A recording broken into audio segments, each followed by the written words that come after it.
Chapter 20 of Puss in Boots Jr. and Tom Thumb. The Wedding. Tom Thumb was very pleased with Miss Mousie's answer, and in a few minutes Puss was bowing beneath her window. Froggy looked very happy, for, of course, he considered Tom Thumb and Puss Jr. his best friends, and they were very nice-looking friends, you may be sure. For Puss Jr., with the long feather in his cap and the bright sword at his side, looked as grand as any knight. And Tom Thumb, with his court costume and tiny sword, presented a splendid appearance. "You must come to our wedding," said Froggy, helping Miss Mousie out of the window. No more was said, but arm in arm to church they hopped away, got married and prepared a feast to grace their wedding day. And to that wedding feast there came some frogs of high degree, and mice of birth illustrious and first-rate pedigree.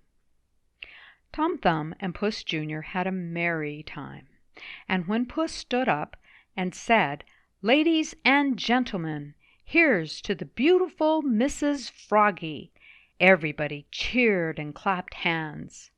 "And here's to my friend, the handsome Mr. Froggy." And then the cheering and clapping of hands started all over again. Of course, everyone thought Puss Jr. very grand and splendid, which was very natural, since he had lived for a long time at the castle of my Lord of Carabas, and had met knights and kings in his travels.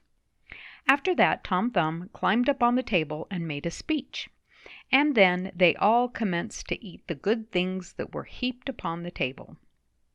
But what it was they feasted on we will not here record, but be assured they had the best the season could afford.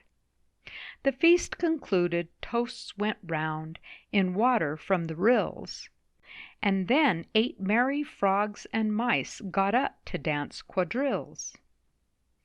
When the dance was over, it was midnight, time for everyone to go home.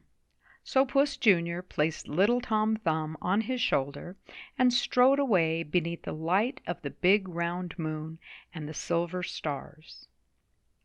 End of chapter 20. Recording by Diane Castillo.